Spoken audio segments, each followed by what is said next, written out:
Good evening to you and welcome to this, the May 13th edition of Beyond the Headlines. My name is Colin Dowe and I'll be serving as your host once again this evening. As I always start, I start off with my thank yous. I don't end with them, I start with them. So thank you very much for joining us for this episode of Beyond the Headlines, whether you're in your living rooms, driving your cars, whether you're looking at GBN television, tuned in on GBN radio, or any of our social media platforms. We know some of you on Facebook, some of you are YouTubers, wherever. Thank you for allowing us to being a part of your Monday evening. We do have a very informative and exciting show for you this evening, like with every other evening, but this one is of particular importance because it embraces the essential aspect of life, something that we can never ever do without, although we would have to conserve how we treat with it over the next couple of months. We're talking water and our water woes. And I have four esteemed gentlemen on set with me this evening to discuss the challenges being faced by Grenada as we have gone through this extended dry season. And I will ask you gentlemen to introduce yourselves, names and portfolios. We'll move from my left, moving in a clockwise direction. So I start off with you, Dr. Walters. All right, thank you very much, and good evening to all the viewers, listeners, wherever you are. Terence Walters, and I'm the National Disaster Coordinator at the National Disaster Management Agency. Okay, head of NADMA. Yes. All righty. Hi, good evening, and thank you for having me. I'm Gerard Tima, Manager of Meteorology, Grenada Airports Authority. All right, Jerry, welcome. Good night to listeners and viewers. Terence Smith, Acting General Manager, National Water and Sewage Authority, NAWASA. Good night, Colin. Good night, listeners and viewers. Inspector Thaddeus Hamilton, Royal Grenada Police Force Fire Department. Welcome to all of you gentlemen, and I look forward to the conversation. I think it just makes sense that I make a declaration, not of a conflict of interest, but of interest. So I do serve on the board of directors of NAWASA. So if you believe I have some additional insights, it's because of my interest in water, but also because of that seat. Full declaration. Dr. Walters, as we jump in, we are aware that the National Emergency Advisory Committee has been activated. Tell us a little bit about the role of this committee. All right, so it's it's Council, right? National Emergency Advisory Council. Mm-hmm. So NADMA has what is called the National Emergency Advisory Council, which meets like on a quarterly basis, sometimes a monthly basis, depending on what is happening. But the council can be called or activated at any time for any emergency purpose or any other purpose that is when it's necessary. Mm-hmm. The council is headed by the Prime Minister. The permanent secretary responsible for disaster management is the deputy, and then you have a number of 13 subcommittees and a number of other stakeholders on the council. And whenever there is an event in the country that requires national attention, right, the council, and related to disaster management, mm-hmm. the council will be called, will be activated, will have discussions, and will decide on the actions to be taken. Now, remember that when we talk in disaster management, we're looking at several stakeholders in various areas. Okay, so we have like shelter management, health services, security services, the Ministry of Infrastructure. You have relief services. So a number of stakeholders must come together to ensure that we address the situation, and so you can activate part of the council based on what is happening, and you can activate all of the council, all right, based on the circumstances. So the National Emergency Advisory Council will come together whenever there's an emergency on the island. Is it fair for us to assume that we are in an emergency situation? Yeah, it is fair because the circumstances require national attention. Okay, so it is an emergency situation, and when you have an emergency, whether it's real or imminent, all right, you must attend to that emergency. So yes. Mm-hmm. Just so that we can get a sense as to how serious this is being perceived, When was the last time the council was activated? The council was, the last time was in 2022, July I think it was, when there was a tropical storm warning. All right, so Grenada was on a tropical storm warning, so the council was activated that time. All right, so yes, so this time around it's to deal with this. And prior to that, I would assume to respond to the COVID situation, the council would have been activated as well. Right, so COVID, and so whenever there's a storm watch, a storm warning, if there's something happening that requires national attention, then the council will be and this just gives us an appreciation as to how serious this is being taken. Because if we talk COVID, we talk storm or hurricane, and now we're speaking drought. Yes. Okay. Yes. Jerry, for those of us who aren't necessarily strongest in geography, define for us what is a drought. Okay, we're calling well. A drought is basically defined as a period where you have less than normal rainfall. Okay? Now that a drought is then classified into even greater sections. For example, the first stage of a drought we call a meteorological drought, but it's purely for statistical purposes, where your Met Service or your climatological service would notice over a period of time you have rainfall deficit occurring. Now that may not affect many sectors, okay? But on the records, it is a drought. Okay. Then you move on to what we call an agricultural drought, because as you can appreciate, the vegetation is one of the first to show signs of negative impact of lack of water. Okay? So then you have an agricultural drought, okay? Which of course will affect the vegetation, and the vegetation shows signs of the trauma. Okay? And then if conditions continue, then you have what we call the human and economic drought, where you start affecting human life,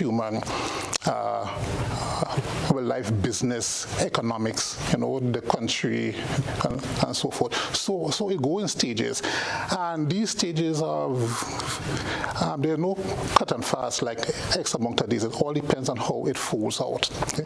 But the thing is, the measuring authority would call the shots on which stage is that. Okay, and that would be the meteorological and climatological services. Okay. Yeah. It is fair to say that we are at the last stage. Yes, and this is a very short-term drought, but it is very rather impactful, you must say.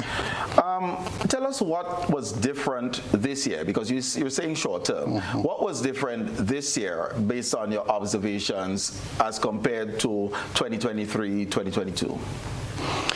Okay, well, let me go back a little bit to 2023, okay? Now, when you look at the rainfall total for 2023, okay, it was just above normal. So it wasn't a bad year for rainfall. But Colin, as I say, statistics could be rather misleading. When you look at the distribution of the rainfall throughout the year, okay, what you notice is that June, July were very wet months. Okay, so there was excessive rainfall in June, July, and then it tapered off badly. Okay, so October was the second driest October we had on record. Okay. So the months August, September, October didn't give us the usual rainfall we had, or we are accustomed to. We had very much below normal rainfall for those months. We bounced back nicely in November. Okay. And then we fell off again in December. Okay. So in those crucial months where we normally have good rainfall and we will have our groundwater storage capacity being replenished, and so we didn't have that. Okay. Now when we come to 2024, okay, January was a good month by January standard. And then again, we fell off badly in February. And then we bounced back nicely in March. And then April and May thus far has been very dry. Okay? Now, so what we have been noticing is a rather sporadic rainfall pattern. And that has been happening for the last maybe 10 or so years. Okay, as we say, the rainfall curve used to be nice and smooth. Now it's getting rather jagged. Okay, And so we are seeing a sort of climatological shift in patterns. Okay. Now, at this time, we are now impacted by what we call a weather event.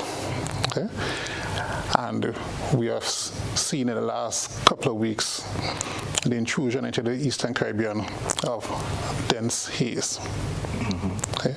Coming off the African coast, coming across the Atlantic Ocean, very dense haze. Now, haze and this by itself is not really bad. That is actually a necessity for rainfall production. But, you know, as the old saying goes, too much of one thing is good for nothing. So what is happening now is that with so much haze and that dense amount of haze, it is acting like a sponge and absorbing the moisture in the atmosphere. Now remember, at this time also, we are in that transitional phase from the dry season into the wet season. So there is not that abundance of moisture in the atmosphere that we would have, let's say, in August and September. Okay? So with that amount of moisture in the air, and now we have this dust and plume that has been lingering around for the last 3-4 weeks. Okay, we are now, the atmosphere around us and around the Eastern Caribbean is now being depleted of the little bit of moisture that is had. So we have a weather event that really caused this drought situation we have now. Okay, so if I'm to summarize, because I'm interested in what really has changed year on year to bring us to this situation. And what I'm hearing is that 2023 was average, but the distribution was a problem.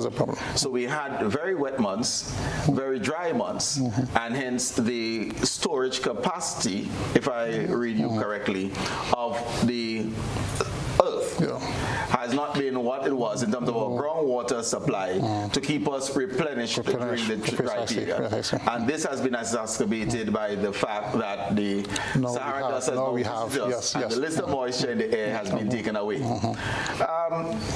Terry, let me get to you, because what does this mean for Nawasa's capacity, this weather system as described by Jerry? What has it brought about by way of challenges for Nawasa?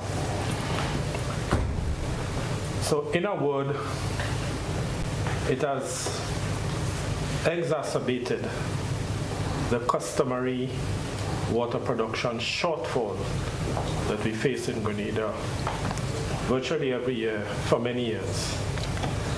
So just to give a few, to put things in perspective, the average water production last year, 2023, was just over 7.8 million gallons per day. Let's round it off to 8 MGD, as we call it, 8 million gallons per day on average. So, as Jerry indicated, there was a fair amount of rain in January, a little bit into February. Let me focus on an aspect that's fairly well known and it's fairly easy to comprehend. Nawasa's largest water treatment plant is the Annandale Water Treatment Plant. It has a design capacity of about 2.3 MGD, million gallons per day. The production this morning was 0.958 MGD, less than a million gallons per day from 2.3. So that is it in a nutshell. Okay, so we're down, we are above 40%, but below 50% in terms of our daily production. From the Annandale, our main water treatment plant. Right? So remember, the overall production on mainland Grenada is about 7.8, of which Annandale accounts for about 2.3 in the rainy season. Okay. And that is down to less than 1 million gallons. So about a third is Annandale. Correct. Now, many years ago, in 1990, well, 34 years ago, Nawasa had the idea to extract raw water to use the Granitang Lake, which is a natural reservoir, to use it to assist the production of the Annandale water treatment plant in the dry season.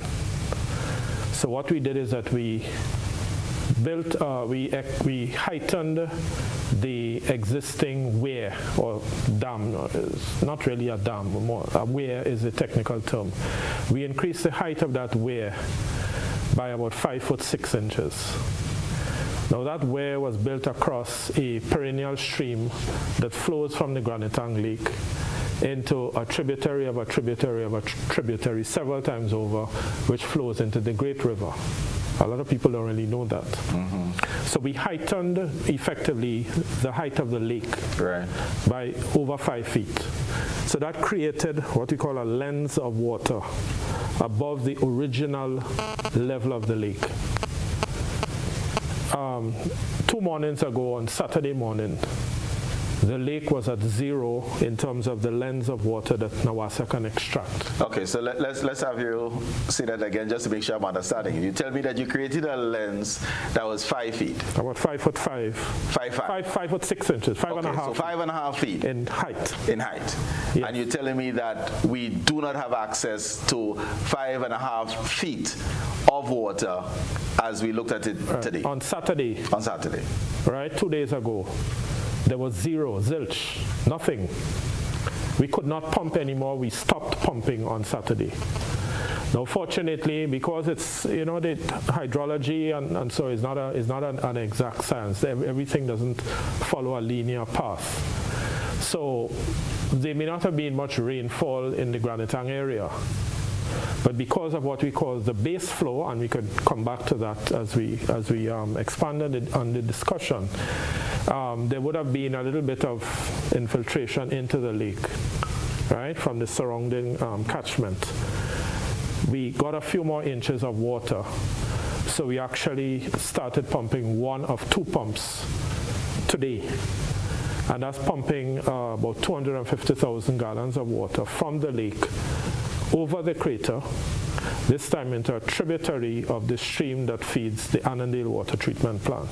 Okay. So to step back a bit, from about the end of February into March into April, we had 2 pumps going 24/7, pumping about 500,000 gallons a day down into Annandale.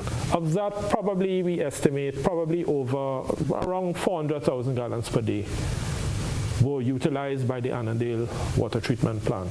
And that is what has kept the south of the island in a relatively reasonably good supply. The areas of shortfall, but not major, not the conditions that we've had now for the last couple of days and maybe 2 or 3 weeks. So about 2 weeks ago, we monitor the level of the lake every day, and we know the production of all of our treatment plants. So from March, from probably about the 2nd week of March, we were observing a consistent reduction in most of our water treatment plants, mainly the plants in the parishes of St. George, St. David, and St. Andrew. We do not have a shortfall in the parish of St. Patrick, St. Mark, and there's just one area in the parish of St. John. So that's to give the kind of island-wide picture. It's more South St. George is the most acutely affected part of the country, but a large part of St. David and a significant part of St. Andrew. Is it a problem with the production nationally? In other words, the plants that would supply St. George, for example, is insufficient for the current demand, and I juxtapose that with do we have enough water in Grenada, but insufficient water or inefficient distribution of the water based on where the treatment plants are, and that has caused the problem to be even more severe. In the dry season, right, because of the low or non-existent rainfall, because of the drastic reduction in rainfall, the production of the Annandale water treatment plant, so I'm just using this as a kind of microcosm for the overall island-wide production, has fallen, as I said, from 2.3 MGD to less than 1 MGD over the last maybe 7 or 8 weeks. And Granatang supplies, I'm not Granatang, but Annandale supplies where? So Annandale supplies, it has the largest, by far the largest distribution network from Annandale coming down into St. George's. Most of St. George's, the town,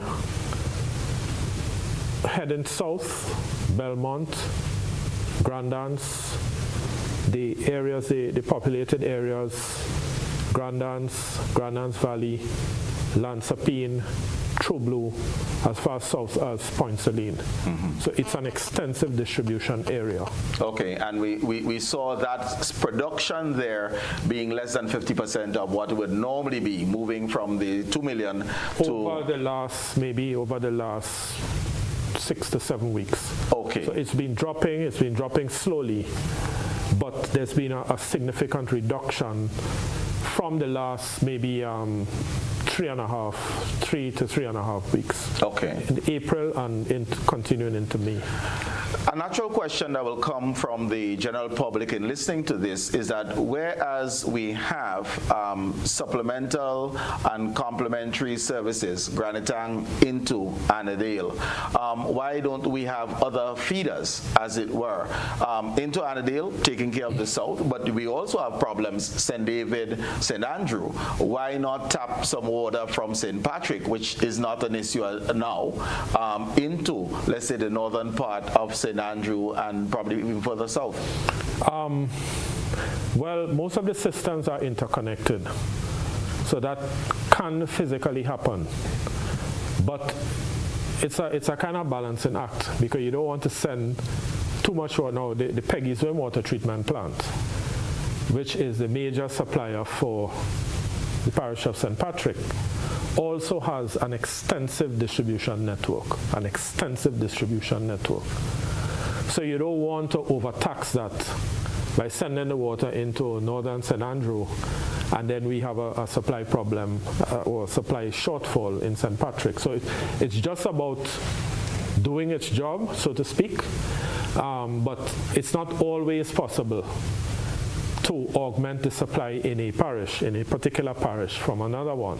Now, that being said, if we want to come back to St. George and St. George Parish is not Grenada, get me straight, so we're talking Grenada. But St. George Parish and South St. George are the most acutely affected, so we may refer to them a little more, yeah? One of the, I guess we'll come to it, but one of the projects that NAWASA will shortly be addressing under our capital development program in order to address this dry season, perennial dry season shortfall. Before you go there, let me just ask a simple question, in that one would expect when there was rain, when there was heavy rains, as Jerry would have pointed out in the wet months, that water would have been stored. Because if we're saying in 2023, on average, we had normal rainfall. Does NAWASA have a storage problem currently, which has led to this? Because one of the things I would hear in the public is that just build bigger dams.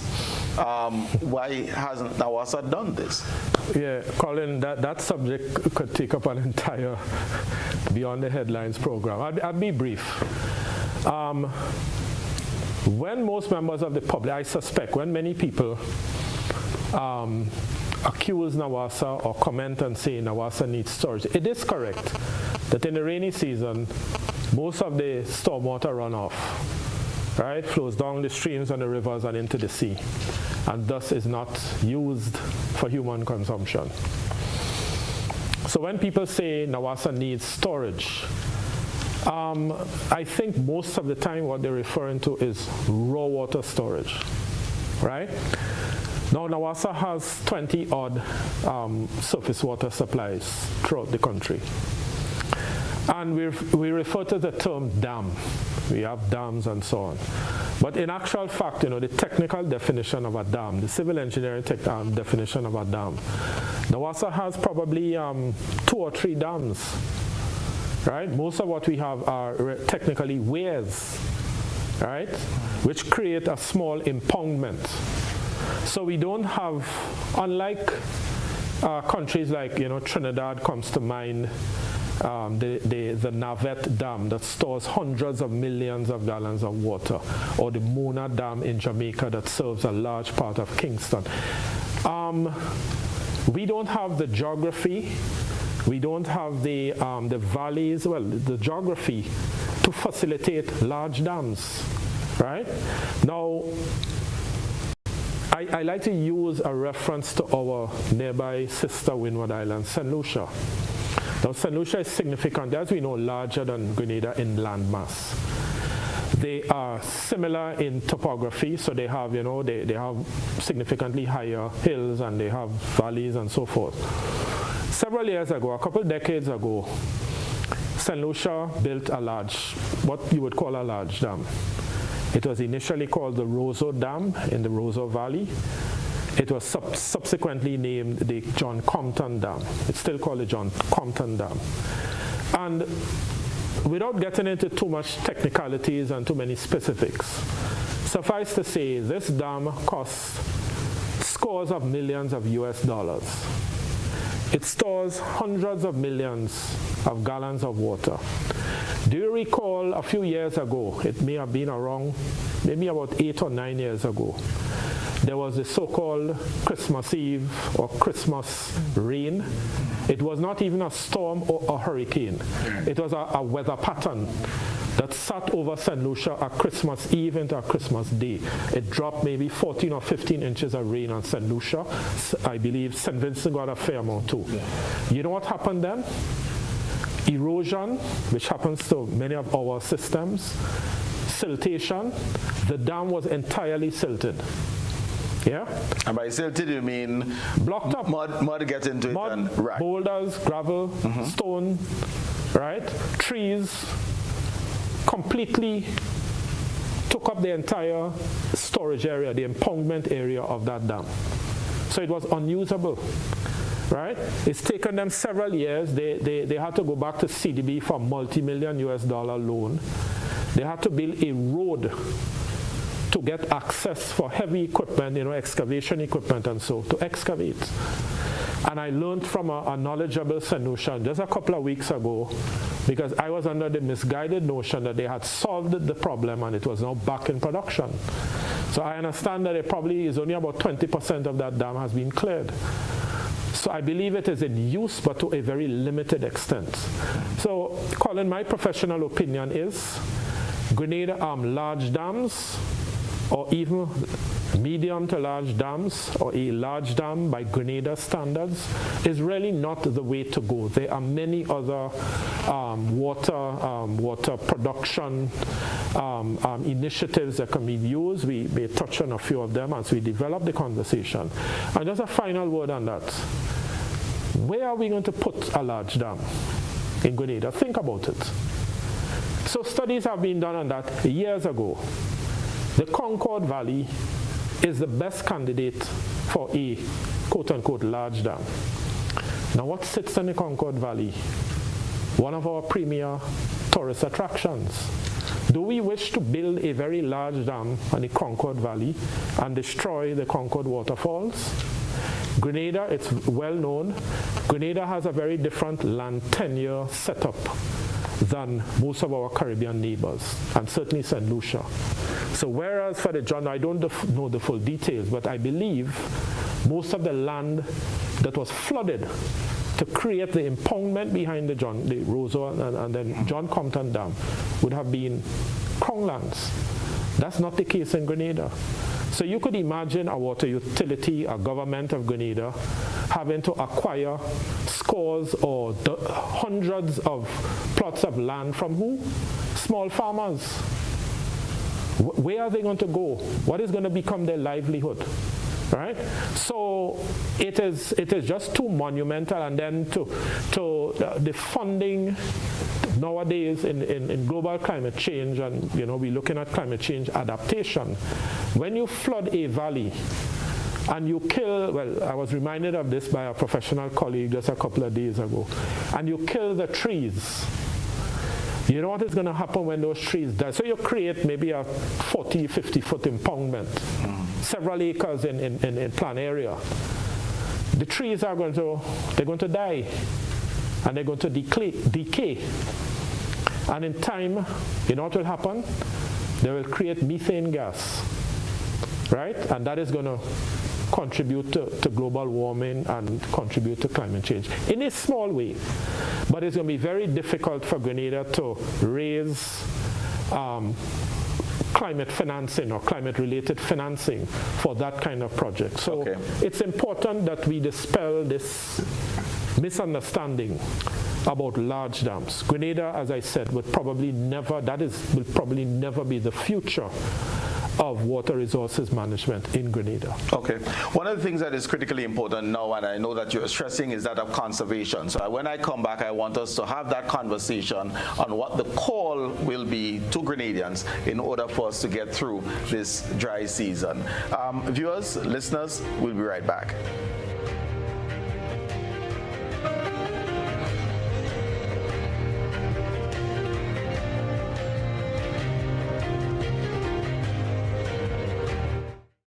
In our part of the world, we need to be prepared for natural disasters like storms and hurricanes, even outside of the season.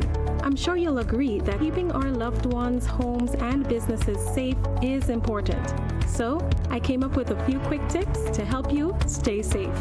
First, make a family disaster plan and ensure that everyone in your household is familiar and comfortable with it. Remember to add batteries and flashlights to your emergency kit. Don't be caught off guard by natural disasters. Prepare now. For more information, visit grenlec.com.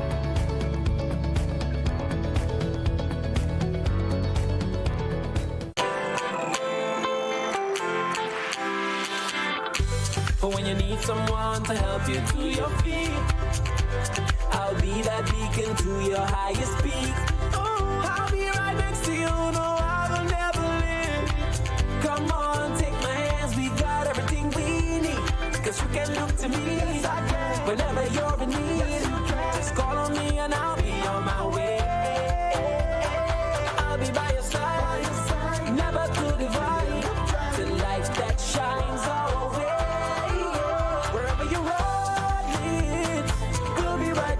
Wherever you road leads, we'll make your dreams come true. Next side, next side, next side, next to you. Nexa Credit Union, with you wherever your road leads.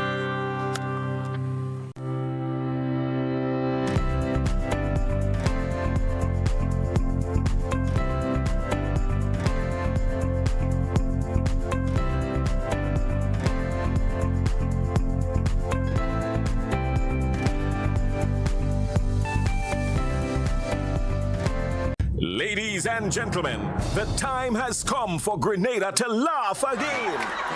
Heritage Theatre presents Spice Laugh Comedy Bash 2024, Saturday, June 22nd and Sunday, 23rd June at the Trade Center in Grandance, and on Sunday, 30th June at the Deluxe Cinema in Grenville. Showtime, 7 p.m. every time, featuring some of Grenada's best ambassadors of comedy: Robert White, Dillion Walters, Kareem Alexis, Dale Bowler, and other outstanding comedic performances, all coming to knock you off your seats with laughter. Get your tickets now. Bring out the entire family. Tickets are $60 and available at Mitchell's Pharmacy in Grandance, Gittins Health and Wellness at all outlets, Art and Soul Bookstore, Spiceland Mall, 3B's Shoe Store, downtown St. George's, Calico Supermarket, Grenville and Sutairs, St. David's Pharmacy, and Go to Fet. It's time for Spice Laugh Comedy Bash 2024. Are you looking for a reliable, affordable, and customer-friendly pharmacy? Look no further than Hills and Valley Pharmacy, the nation's leading healthcare products and services provider. We are committed to serving you at convenient locations. Find an extensive and affordable selection of prescription and over-the-counter drugs and medical supplies at Church Street, Hillsborough, Carriacou, Jubilee Street, Grenville, St. Andrew, near the bus terminal, and Halifax and Grenville Street, St. George. Our committed team is always available to offer valuable assistance for managing your health and wellness. Discover the additional benefits of of our wholesale distribution on Halifax Street and our Medcare Center on Grenville Street, where we provide in-house physiotherapy, massage therapy, doctor consultations, and eye care services. Our commitment is to satisfy all your healthcare needs, including competitive prices, loyalty rewards, and special discounts for seniors. Contact us at 435-6904 and WhatsApp 535-4734. Choose Hills and Valley Pharmacy. Remember, your health is our business.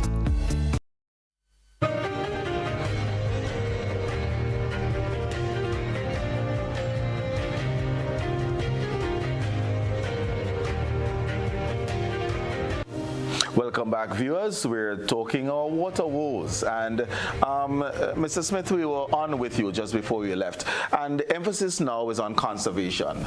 Correct. Define conservation for us. What do you expect of the Grenadian public? Right. So what we're urging all customers, consumers, island-wide, not just in the seriously affected areas, is to practice water conservation. Meaning, starting with your children, brushing of teeth, don't leave the pipe running. Taking a shower, don't leave the shower running.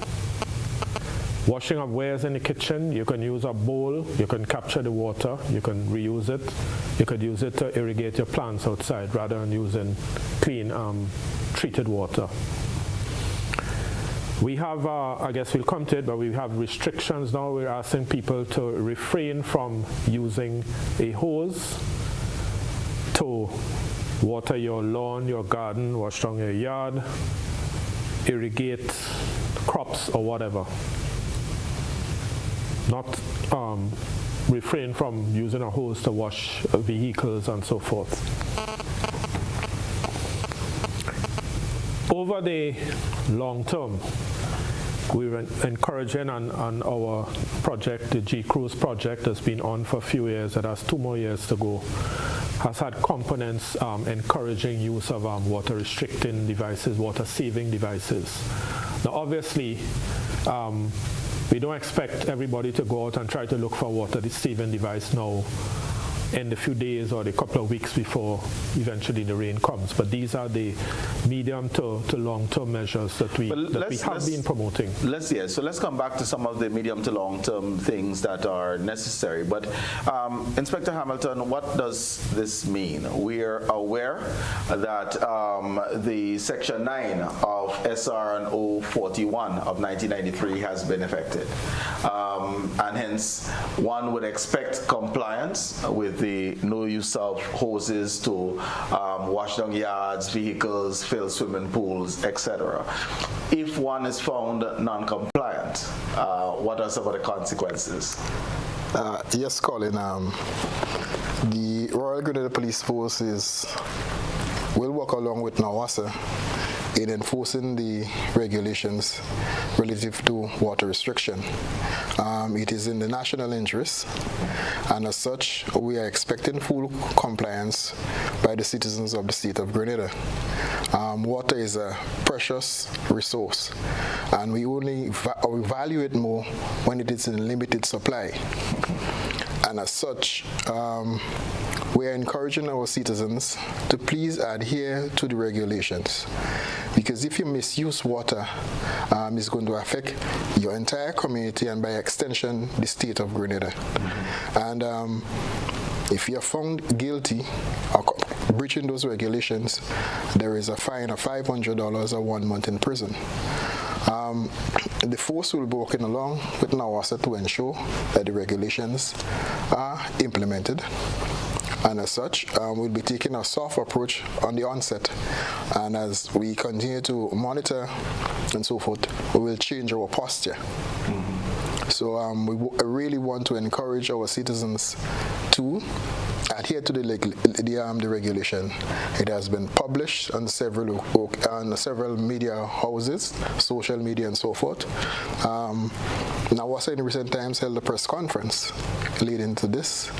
And the regulations, just to backtrack a little bit, took effect as of yesterday. Right. Yes? So we are expecting full compliance by our citizens. And we also, just to bring it in terms, sometimes we say, well, I only wasted 10 gallons. Just say 1 gallon, and 1 gallon is not a lot. But if each citizen wastes 1 gallon, that's 112,000 gallons just wasted. If you waste 1 gallon per day, then you see quite quickly millions of gallons will be wasted, and hence it's important that all of us as citizens adopt this posture.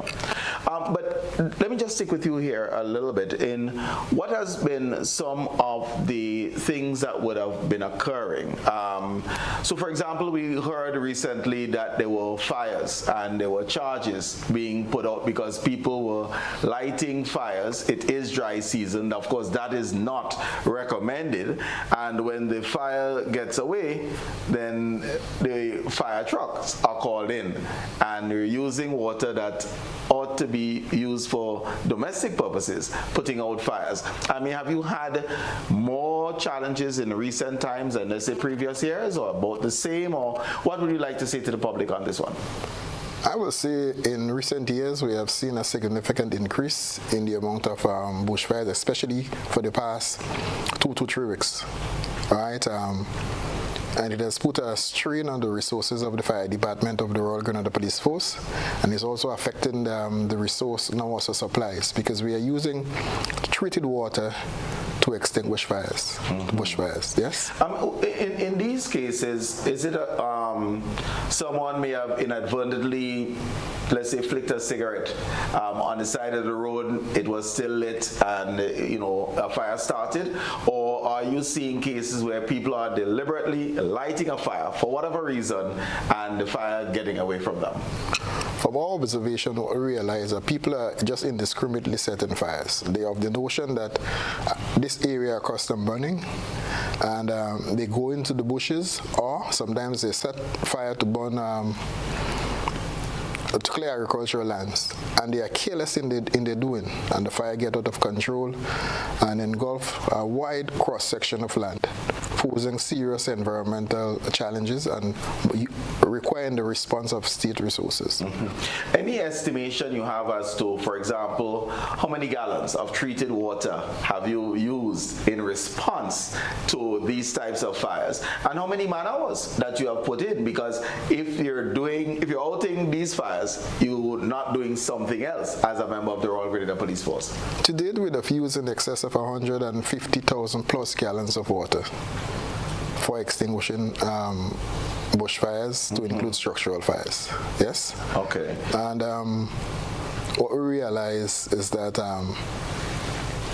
sometimes where we have to obtain the water is areas that is under valve regulation. So we might go to an area that is under valve regulation or redraw, let's say for example, 3,000, 4,000 gallons of water for the purpose of fire suppression. That is 3,000 to 4,000 gallons of water short for the persons in that particular locale. Right, so that amount of water that's supposed to reach public persons in high elevation is being extracted for the purpose of fire suppression. Is there water, and this again is for just general knowledge, when you go in you will take out water from a fire hydrant. If an area is under valve restriction, will there still be water in that fire hydrant, or have you had situations where you have to go to another area to get water to come back in order to extinguish? We had several occasions where that happened, and we were quick enough to respond to find an alternative hydrant where we could have get water and literally put the fire out, thus putting the citizens within that area in a position of comfort, taking into consideration the risk involved in fire in the bushfires and the houses close by. Okay. Dr. Waters, let me come to you. And what can NADMA do to ensure that there isn't a repeat of this in the future? And I'm speaking here primarily towards building a culture of conservation. Well, there we go. So we have to continue our work with the National Water and Sewage Authority, all right, to ensure, and the authority has been doing an excellent job, public education, information, but we can continue to work with our stakeholders. Now, So, for example, today we had a very important and interesting meeting with our stakeholders, the Grenada Hotel and Tourism Association, the GTA, the Chamber, and the Industrial Development Corporation, Investment Development Corporation, I think it is. Yes, all right. Yesterday we asked them to, call a meeting of the stakeholders, the members, and some non-members, other interested businesses and entities. And today we had in excess of 135 participants, members, businesses joining that meeting. And we had a very good consultation on measures that can be taken to conserve. In this situation, but we can use this situation as a teaching moment as we go forward.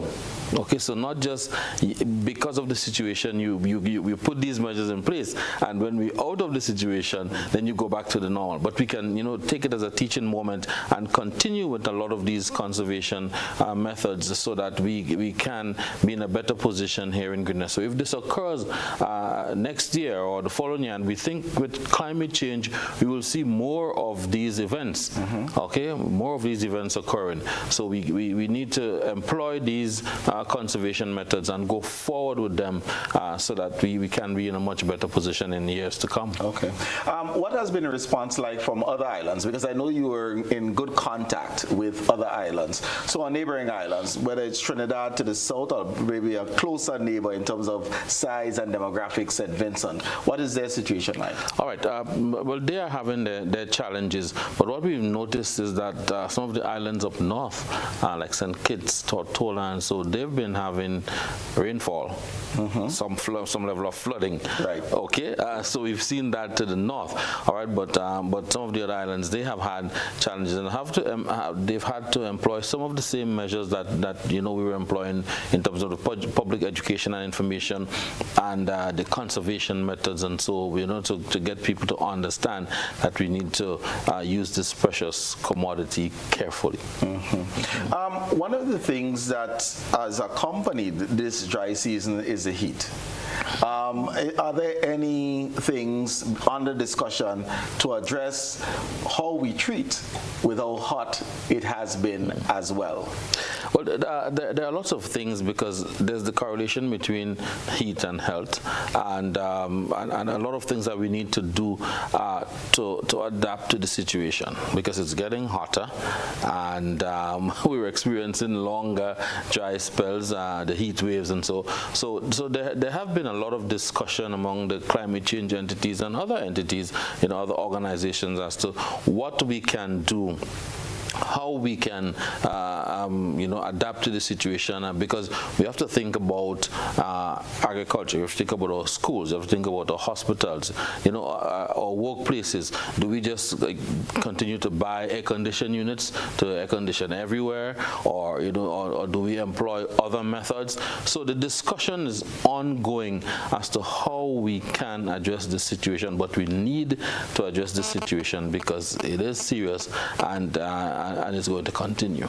And between yourself and Jerry, one of the other things, and Jerry started the conversation here, would be the dust. So we have no water in a hot, dusty environment. I mean, that has been our lives for the last couple of weeks. Yes. Yeah.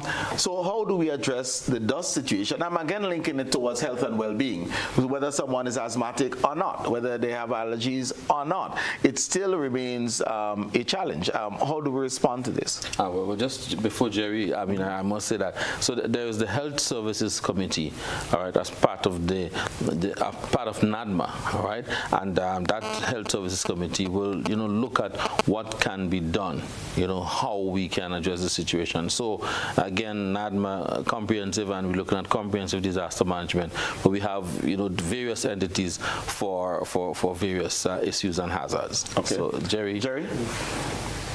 Yes, well, as it relates to the dust, we can't pick up the islands and move. Huh? Right. So what has been happening now is that we are now playing more and more emphasis on what happens over North Africa. Okay, now that's the Sahara Desert. The bad thing about that, or the difficulty with that is it's such a huge landmass that our monitoring stations are very sparse. Right. There, okay? But what happens across there affects us. Okay, and as happened this year, very strong winds were generated across there and blow that dust right across the Atlantic. I mean, the concentration of that dust, I mean, this year has been something else, and so I guess as Caribbean people, we now have to pay more attention to what is happening on. No, that has been happening before, okay, but every now and then we get this curveball. We're seeing on screen, if you could just speak to what we're seeing, because there's the yellow and there's the intense red. What are we looking at really? Okay, so what you're looking at now is a model that's showing the dust concentration from Africa across the Caribbean, across the Atlantic into the Caribbean. Okay. Now the lighter colors, the yellow, the orange, or the lighter concentrations. Okay, and the darker colors are heavier concentration, as you would see over the landmass over Sahara is very dense. You can see, okay, and as it comes across the Atlantic, it's thin out, and it's reaching us. Now, what we are noticing is that we are going for improvement in the dust condition. The concentration is not as what it was last week. Right. Okay, so all models are going for gradual improvement. Now, of course, there will be some dense plumes in between. Okay, but the general trend is going for thinning of the haze. Okay, even when you look at all the air quality monitors. Right. Okay, we've seen improvement in air qualities this week compared to what we had last week and so forth. Okay, so we're going for general improvement. Now we are happy with that because once the haze is thinning, it is increasing our chances of rainfall. Right. Okay. Okay. But just before we go to that increased chance of rainfall, I know that's what we're all wishing and hoping and praying for. Will we see more advisories coming out of the Met Office in Grenada when we have these types of weather patterns in terms of the heavy plumes, etc.? Because they do impact health. They do impact. I mean, there's some people once they've been listening to Trinidad stations in Barbados to get advisories, and then they just lock themselves in because they know they'll have a terrible day if they go outdoors. Are we going to see the Met Office adding this to each package of weather service advisories? We normally hear, fair to fine weather, a few scattered showers. We hear what the waves are like for the fishermen. Are we going to add the dust concentration as well? Colin, we do. We are doing it right now, and we have been doing it. The thing is, many times people don't listen. Okay? But anytime we have a dust concentration of maybe 150 micrograms per cm cube, okay, you would hear in our public forecast moderate haze, dense haze, as the case may be. Okay? And probably we need to know what moderate haze and dense haze is, because we probably hear it and it doesn't register. But coming in with that advisory also, we will also make the statement that people with respiratory conditions be advised. Okay. So there is always a warning anytime we see a dust plume that we figure is significant enough or above a particular threshold. We have that in our advisory. Okay, so we're talking advisory, we're talking forecasting. This is the big question. When are we going to get the rains? Okay. Let me answer you this way, Colin. We are seeing the atmosphere is changing. And when we say the atmosphere is changing, for us in Met, what constitutes dry season and wet season is not when just rainfall, but we see a change in the construct of the atmosphere. Certain features start appearing. Okay? Now, when these features start appearing, now these features now they encourage and they sustain rainfall. Okay? They are not present at let's say February, April. We start seeing them appearing at this time of the year, and we are seeing that. Okay. So we are hopeful, and we are looking. Okay? Even now, even before I came on set, just looking at the radar, we can see a good bit of showers to the east of us, over the ocean. But just at that, to the west of us, as we were seeing on the screen there, where the dust concentration is greater, they're not there. Right. But the rain is coming. Okay, in a very short term. Okay, we saw so you promised something. Me next week after? No. We are even going for some increase in cloudiness by weekend. Okay. Okay. Now, how much rain would that translate to? We're not too sure yet. When we do get rain, what should we wish for? A heavy downpour? No. If we get rain at this time, a heavy downpour is not the answer. Because actually, at this time of the year, when the first rains fall, there's always flooding. And you know why? Because debris collecting the drains, the dry straw, the leaves, the dust. I mean, I'm happy to see on my way to work in Grenada these days, the crews cleaning out the drains in Grenada. But at dry season, we have a tendency not to bother with drains. Okay? But when the rain falls, no, when the water comes down the drain, what happens? We start blocking culverts and so forth. So every year, June, July, there is always some sort of flooding. But ideally, what we would like is maybe a couple of days of maybe 1 to 2 millimeters of rainfall over a period of time, so that the water can infiltrate nicely and get into the aquifers. Moderate rainfall so that it can get into the earth. Okay. Yeah. If it falls too heavy, you'll have a lot of runoff, quick runoff, and other problems would come into be. Okay. Now, what's will be able to catch the amount of rainfall that would. Okay. Just before I leave from you and come on to Terrence. It's been hot, and we're told that hot environments, hot waters means hurricanes. Are we looking forward, or not looking forward to, a very active hurricane season based on the weather patterns you've been observing thus far? Oh, absolutely. This year's hurricane season is forecasted to be a very, very, very active hurricane. The Atlantic Ocean is experiencing record high temperatures. Actually, one of the publications stated that the temperature in April is what you normally get in July. Okay. And if you look at all the forecasts from all the sources, everybody is going for 20 and above named storms for the season. Okay. And the average is 14. Okay. So 2024 hurricane season, Atlantic hurricane season, promises to be a very, very active one that I'm really not looking forward to, but that's what it is. Okay, the Atlantic Ocean is extremely hot, and as you know, warm surface temperature is one of the drivers and sustainers of tropical cycles. Yeah. Okay, something not to look forward to, I guess. But Terrence, let's get back to our water woes and some of the things that NWASA has in the pipeline, medium term to long term, to resolve this challenge that we're experiencing in 2024. Yeah.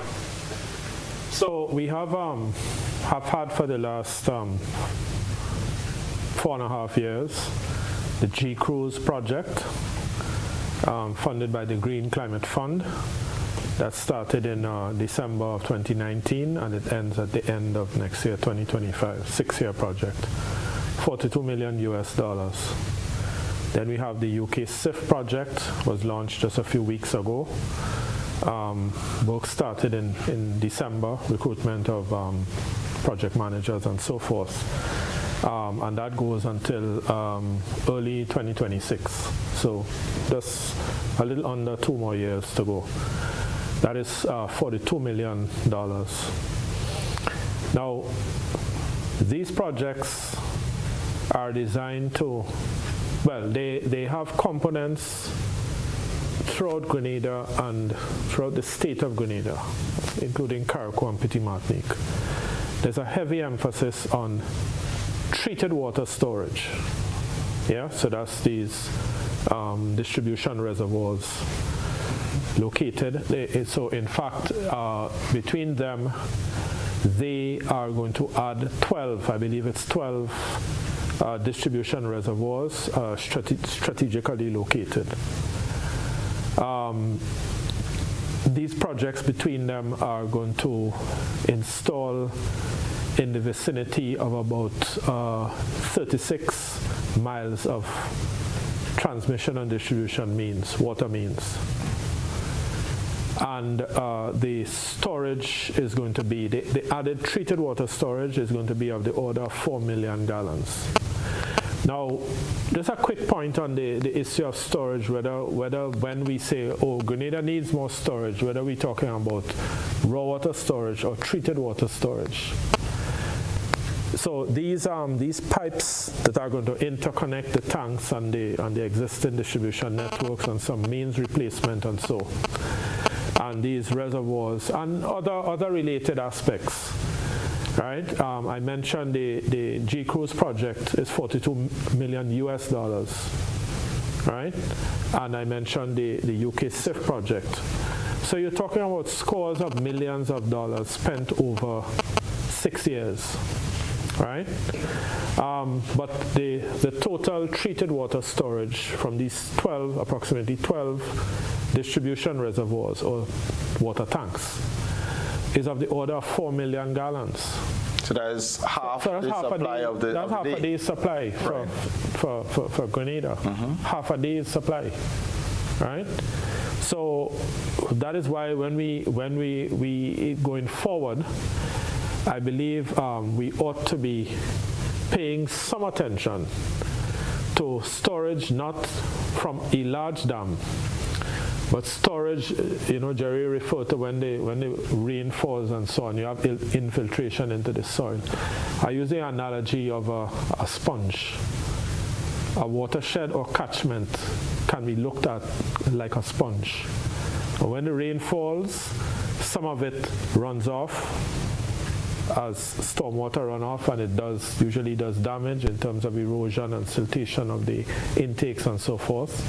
Some of it is used by the trees, some of it is evaporated directly by the sun, some of it is used by the trees and vegetation, evapotranspiration, and a portion of it infiltrates into the soil. So imagine that sponge having water in it. When a healthy watershed or catchment, when the rain stops in the dry season, you will have a significant amount of water stored in the soil that just seeps out. It's called base flow. It seeps out from the soil, and it keeps the rivers from just drying up, 2 or 3 days into the dry season. Okay, the rivers. Let's get back on. I want to get back to watershed management. It's time for us to take a break, and then we'll come back into watershed management as well as the other things that can be done in order for us to liberate ourselves from this dire situation in the medium to long term. Sure. Viewers and listeners, we'll be right back.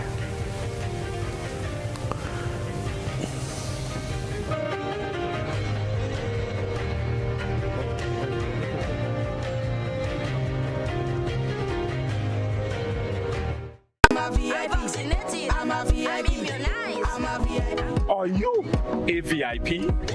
Have you taken the necessary steps to safeguard your child's health? Let's get it right. Get your child on their vaccination schedule. Our national protection and coverage is our national priority. Our actions will impact Grenada's health and wellness. Let's make childhood immunization and vaccination number 1. I am Senator Jonathan Lacrette, and I am a VIP champion. Let's make all our children VIPs, vaccinated, immunized, and protected.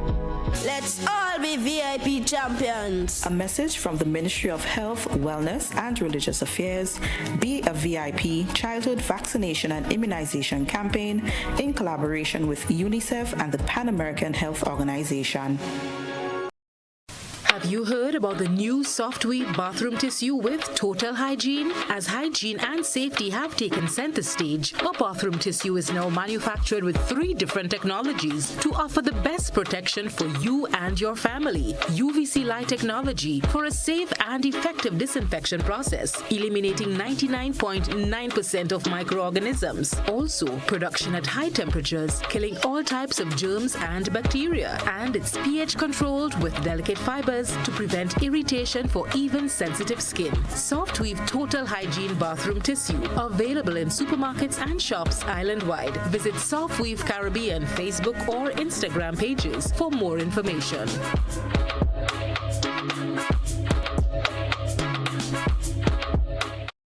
GRENDEC Community Partnership Initiative. The theme for the science fair is water and energy strategies, the key to sustainable development. It encourages students, it promotes caring for the environment, sustainable development, and we want the students to display practical activities and real-life situations of what is really going on out in their environment. And we look forward to companies like GRENDEC continuing to see the relevance and significance of something like a national science fair. GRENDEC, energizing our community.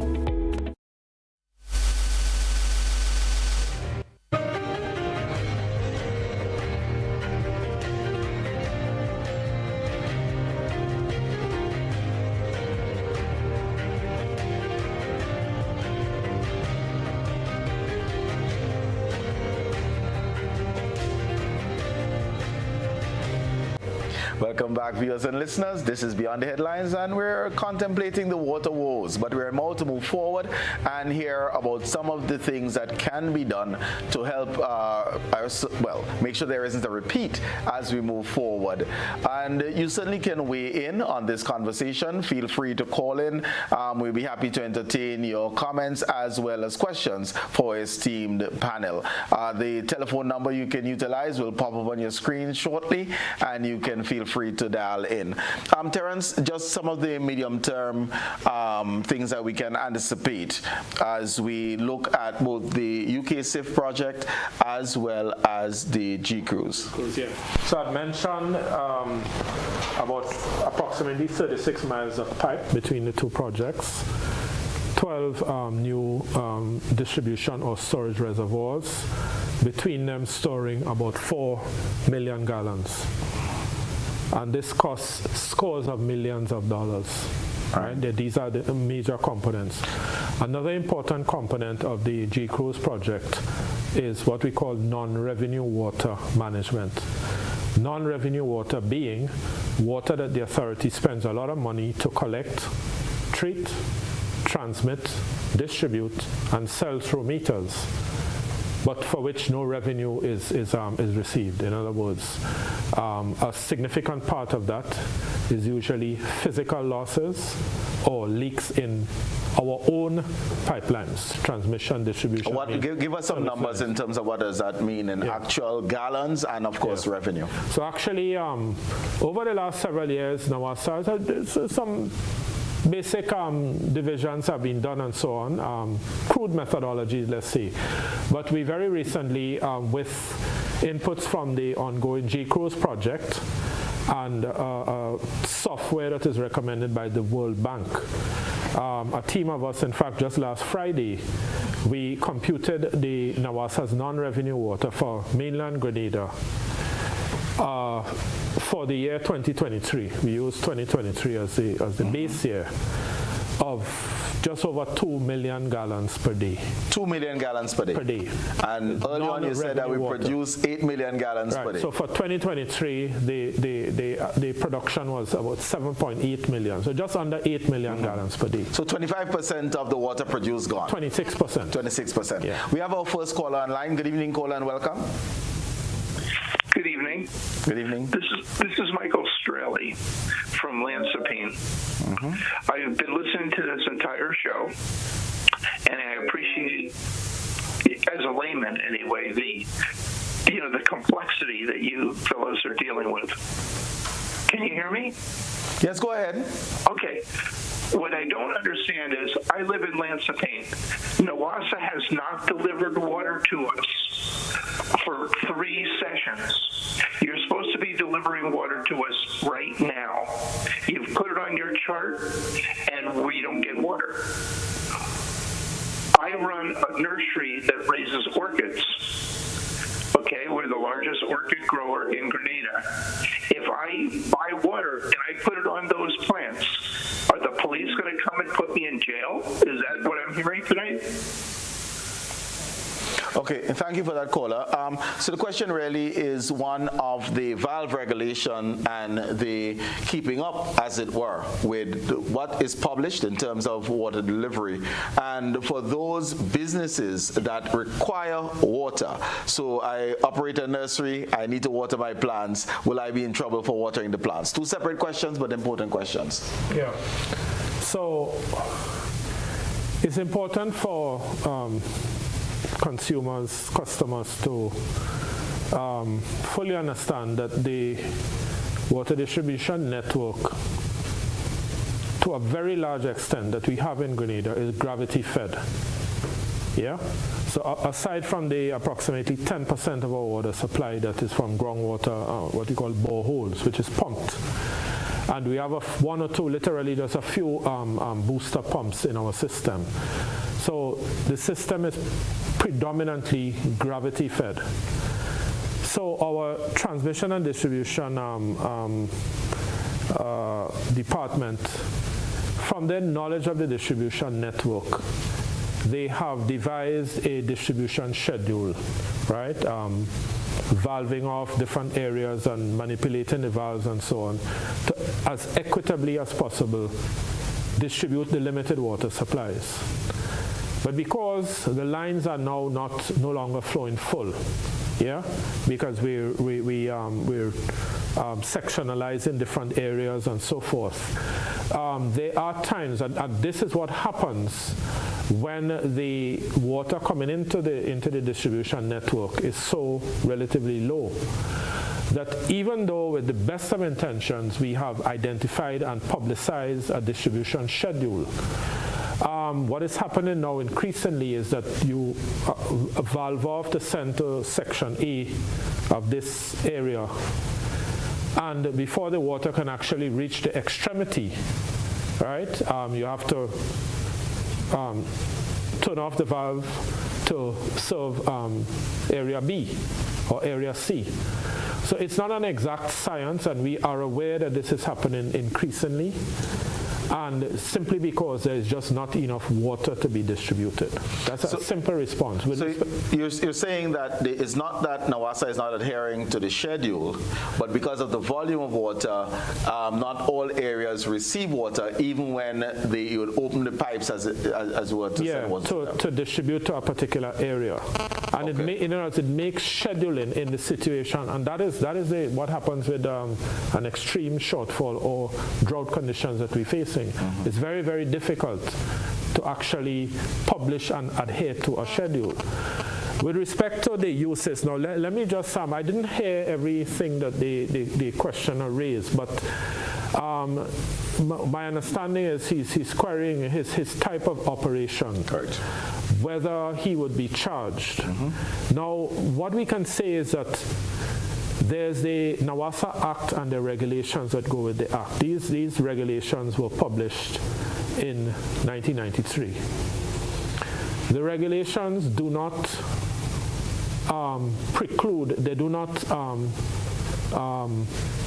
say, well, this type of activity, it does not apply to a particular kind of activity.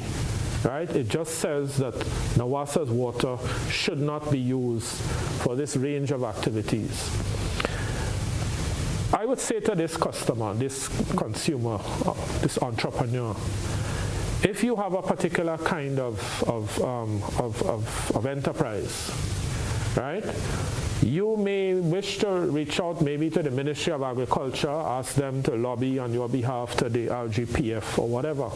But NAWASA has really no control over who the police may wish to take action against in terms of the enforcement. The other thing I would say to that customer is that going forward, they may consider rainwater harvesting. All right, now obviously when the rain is falling, and have sufficient storage so that you can irrigate your crops. I think he said it was orchids, flowers, yeah. Try rainwater harvesting and storage, and try to use that rainwater as much as you can. It certainly would ease up their demand on the treated water. Inspector Hamilton, what's your response? I know you're basically positioned between a rock and a hard place here, because there's what the regulations say, and then there's someone's livelihood. I am growing flowers, I'm into agriculture, but I don't live necessarily near a river where I can pump. I operate a car wash business, and the volume is as such that I have been traditionally using a hose in order to do that.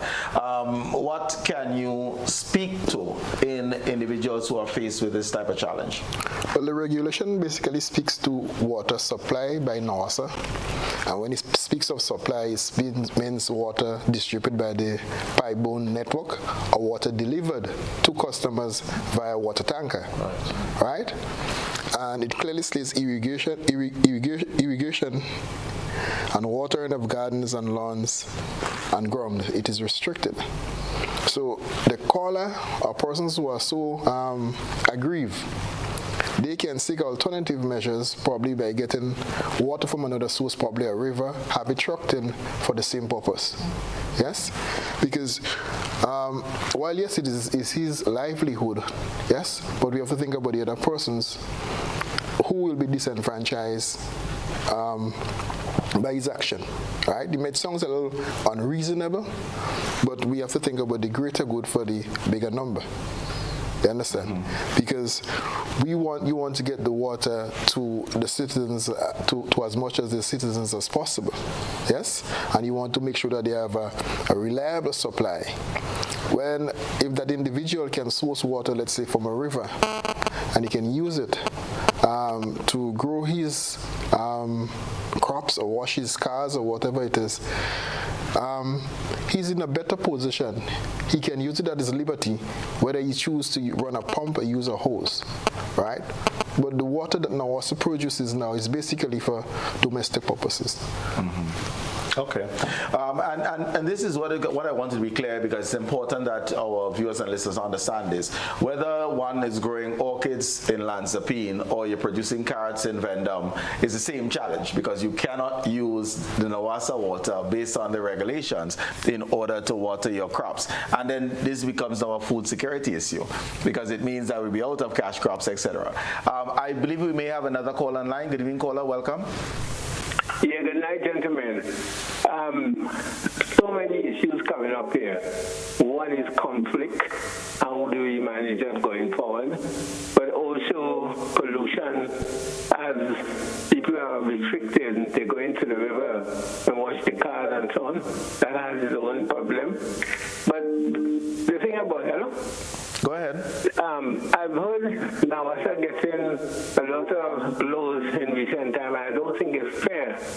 NAWASA being accused of not having vision. As somebody who was associated with NAWASA in the past, I know a lot was done even after I left. And Mr. Smith may want to elaborate on some of the stuff that NAWASA have done, trying to make things, reasonable. Finally, we need to understand water as a human right and not as a business right. I think that needs to be clear. Make clear, water is a human right and not a right of business. So people need first for water, for survival, and business come after. Thank you. All right, thank you very much for that contribution, caller. Mr. Smith, let me come back to you. And the caller did say that some of the things that has happened that is in the pipeline for NAWASA to improve its service to customers. If you can just continue to elaborate on those. You mentioned the whole idea of the rainwater harvesting as one thing that we probably can move. And should we see legislation where businesses close to large enterprises close to the sea get into desalination plants, and do we see building codes that start speaking to what rainwater harvesting? Yeah. So I'll address the second part first. Yes, under the J-Cruise project, one of the components of the J-Cruise project promotes mainstreaming of rainwater harvesting obviously on mainland Grenada, because rainwater harvesting has been a way of life for generations on our sister isles. So mainstreaming of rainwater harvesting on mainland Grenada. A subcomponent of that is assisting the Planning and Development, the PDA, Planning and Development Authority, in amending the Physical Planning and Development Control Act 2016 to make, for new constructions going forward above a particular size, to make it mandatory that in order to get planning approval, that developer must include rainwater harvesting and storage. And it's not unique to Grenada, because there's several islands in the northern Caribbean, including the Bahamas and Antigua and so forth, who already have that in their legislation. Again, that's just a way of life. But what about storage? I mean, is storage going to be rainwater and storage? And storage. They're complementary. Desalination plants for... Desalination, it's coming up increasingly. Now, again, Carriacou and Petit Martinique are a parish of Grenada. Our management team, we were up in Carriacou last week, Carriacou and PM, Monday, Tuesday, Wednesday, and we visited the plants. So there's a desal plant in Carriacou and there's one in PM, right? And they are actually the lifeblood of the population in this drought condition, because as Jerry would tell you, the lack of rainfall has been even more acute in Carriacou and PM this dry season. And most of the residents, their tanks and their cisterns are almost dry or totally dry. And it's the desal water that they're depending on. But Carriacou and Petit Martinique are different in terms of the geology and the geography and the size. Neither of them have perennial streams, which we have on Grenada, right? So, well, we should be mindful of the fact that several of the hotels in the south of the island have desal plants. And I think NAWASA for several years, well, for many years, has been promoting among developers, new hotel developers, that NAWASA will not be able to meet your full daily water demand, that you ought to put in desal plants, that you ought to practice rainwater harvesting, and depend on NAWASA only to augment your total daily demand. So I know rainwater harvesting is in the hotel sector. Has very limited application. There are one or two well-known examples that swear by it, but it's not really wide. It's not mainstreamed as yet. So yes, there are desal plants operating in the south of the island, and they are in some cases producing over 50%, some of the larger hotels, of their daily demand. Speak to us a little bit about watershed management briefly. What does that mean? What should we be doing? So I was using the analogy earlier on, I'll complete it very quickly, of that sponge, right? And you pour water on a sponge. We have a caller again. So yes. Sponge keeps soaking up callers, it seems. So good evening, caller. Welcome. Yes, good evening to you. Good evening. And good evening to your panelists. Now, I listened to the conversation. They're complicated, but all I'm hearing in my mind there is storage. I do not believe NAWASA storage would be a problem for NAWASA if NAWASA seriously want to embark on storage. But I wonder, is it feasible or possible that many of the undammed village streams can can be brought up and be used in the village, what's called gravity flow, to ease up the strain on the main supply. And with respect to the consumer cutting back or managing his water, should the consumer manage his water to the extent where it interferes with NAWASA's operation as it relates to managing, in other words, and being able to deal with the finances? Would NAWASA hold back the increase of rate to the consumer, even though it is challenged in the finances, or would we have to pay higher rates for less water? Thank you, sir. I don't know if you got all of that, but you're on stage. So the idea of the village streams being utilized for damming and distributed locally within villages to help augment what is being supplied by NAWASA. And as we conserve, it means that we consume less from NAWASA, which means that there's less revenue coming from the public to NAWASA. But NAWASA still has to operate. So will we be faced with an increase in rates because we conserve in water? I think that was in essence the questions that were asked. The use of small-scale village level water supply, water treatment plants is not very practical, certainly in our, given our terrain, our topography. It's not really practical. Right? NAWASA has 30 odd water supply sources between surface water, mainly streams, impoundments on streams, a small number of springs, and a small number of boreholes. Yeah? When you get to village level streams and so forth, it's going to send up the unit cost of water significantly. So that's really not practical.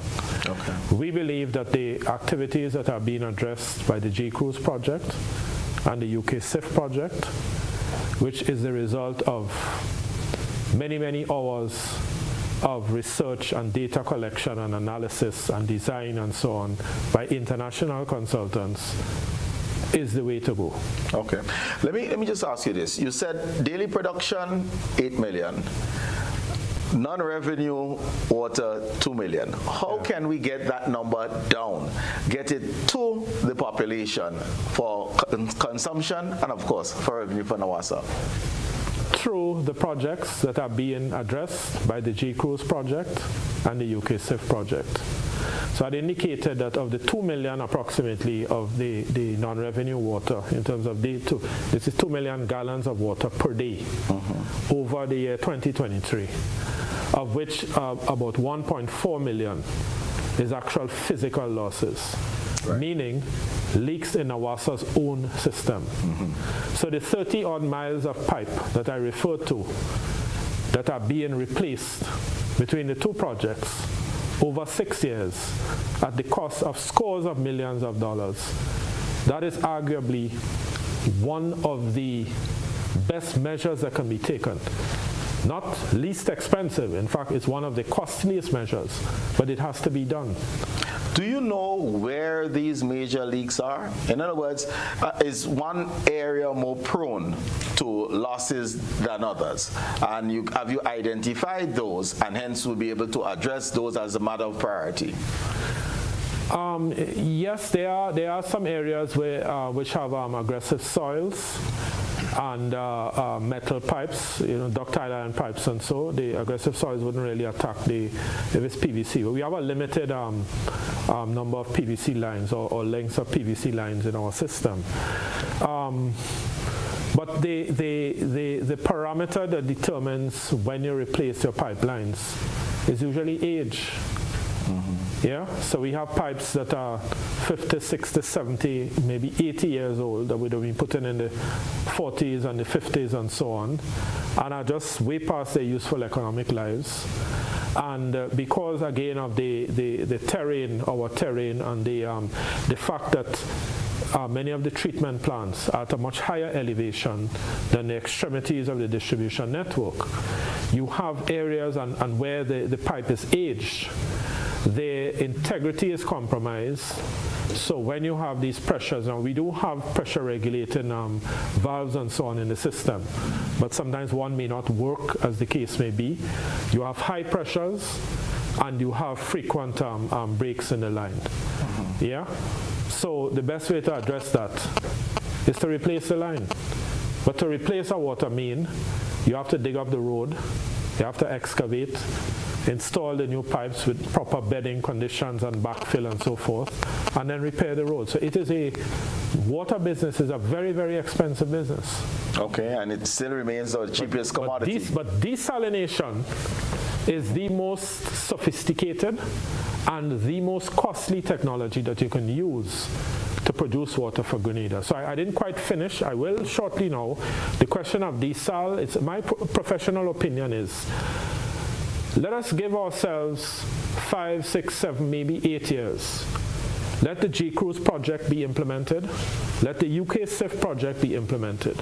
Let us continue working at non-revenue water management, all of the components of it. It's not just simple and straightforward, right? And let us come back in 5 or 6 or 7 years' time and do a further assessment and see. You may find, and let us try to promote continued mainstreaming of rainwater harvesting. You may find that I believe that in 5 or 6 or 7 years' time, we will not need to consider desalination. Because remember, it's all well and good to say desal, desal, desal. Who's going to pay for the operation and maintenance of these desal plants? Yeah? NAWASA has desal plants, as I said, there's one in Karakou. What's Karaku's population? About 700 or 800. NAWASA, sorry? 7,000 or 8,000? Sorry, 1,000, 7,000 or 8,000, right? People. You know how many customers NAWASA has in Karakou onto the reticulation system that we laid? How much is it? 167? 167 customers. So most of the people that are using the water from the desal plant in Karakou are actually not NAWASA's customers who have private water services off of the reticulation system. It's people who are buying water from tanker trucks. Now, there's nothing wrong with that. That is how we're selling the water to them. But I'm just making the point that in terms of now of course, when the rains come and everybody in Karakou, everybody's tank and cistern is full, they're not going to be buying NAWASA's desal water. So for most of the year in the rainy season, the system in Karakou and Petit Martinique is heavily, heavily subsidized by who? The customers in Grenada. That's the reality. So desal is, as I said, the most expensive and the most sophisticated means of producing drinking water. Okay. It may be necessary in the future, but I don't think it is necessary now for Grenada. Yes, it can be justified for Karakou and Petit Martinique, and even then, because of where we got the funding for these plants through the 5 Cs, Caribbean Community Climate Change Center, we had to ally with those projects solar PV farms. Yeah, there's one in Karakou and there's one in Grenada to offset the high cost of operations of the desal plants. The electricity consumption, right? Okay. High power consumption. For each of you, I would like to, from your own organization's standpoint, as we close, to share what would be your appeal to the general public. So, Inspector Hamilton, I would give you, 30 seconds. Your appeal to the general public, given our current water woes, and then I will come to you, Jerry, Dr. Walters, and Terry. You'd have the Terrence, as in Smith, would have the last word. In closing, Colin, I would like to remind the public of the restrictions, yes, and the areas that are looked at. Irrigation of and watering of gardens and lawn and ground. Washing of roadways, pavements, paths, garages, outrooms of vehicles with hoses, filling of swimming pools and ponds, and any other purpose that, in the opinion of the authority, requires the use of a considerable amount or excessive quantity of water. So please take those things into consideration. The restriction is for the better good of all of us are citizens in Grenada. So we all have our part to play. Let us use water wisely. Remember, the only water you have is the water you save. All right. Jerry?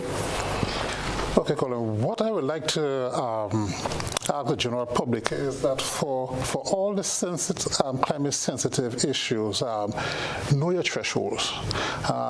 Know what sort of temperature you operate at best, whether it's as an individual, as a business. Know what water threshold that you need. Know what sort like now we have dust, what sort of dust quantity affects you. That way you can plan, because the Met Office will always give you early warning of heat, of rainfall, and so forth. So everybody must start knowing what their threshold is, especially for the vulnerable sectors and so forth, and start using that as planning, because the information will always be available from the Met Office. And please, folks, I would like to just continue to urge you to listen to the public focus and the announcements. As people say, yes, we are custom here, fair to party, cloudy, so forth. Yes, we are in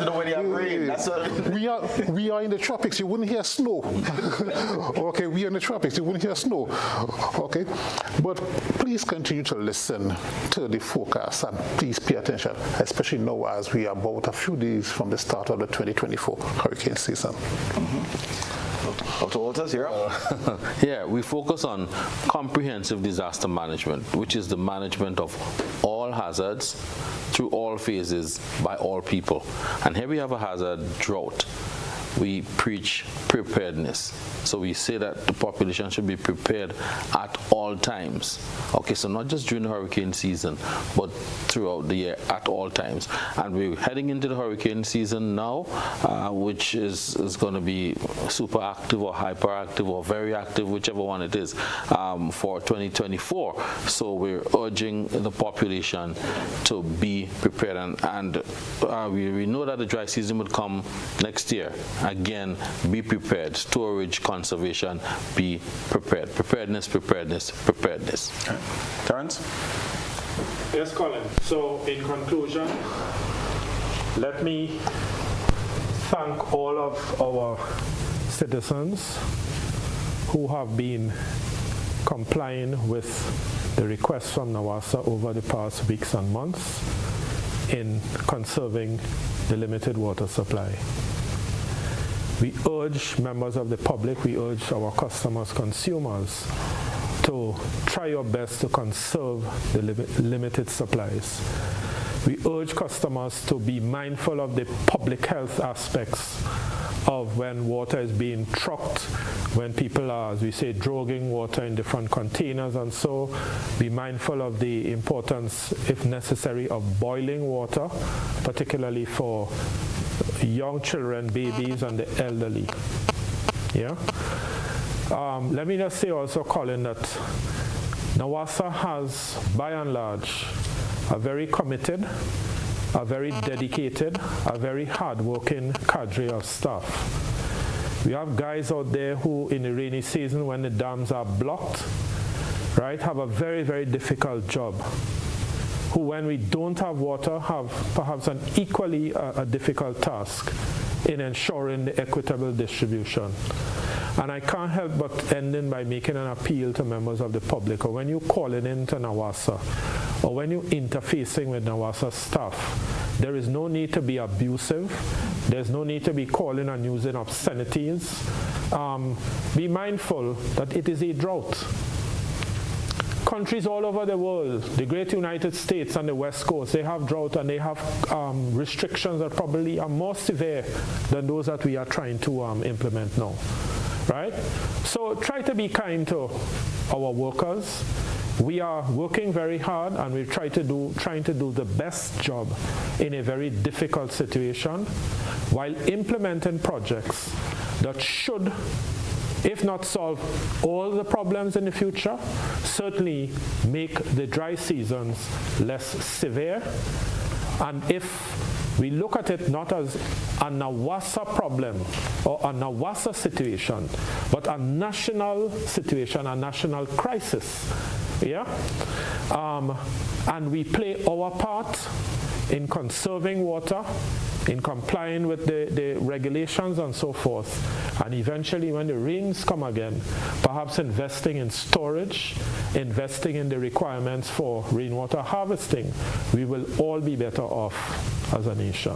Thank you very much, Mr. Terence Smith, Inspector Thaddeus Hamilton, Mr. Gerard Tamer, Dr. Terence Walters. Thank you, gentlemen, for sharing, and thank you, the listeners and viewers, for being with us over the last 110 minutes. We went a little bit over tonight, sharing about the water woes. Like tourism, water is everybody's business. We all have our part to play to ensure that we get through this dry season. I wasn't able to get Mr. Tamer to promise me rainwater next week, but in the future, water will be in our future. But let's take care of the resources that we have now for our overall benefit. It's been an absolute pleasure hosting you, and I do expect to be with you in the next 6 days, 22.5 hours.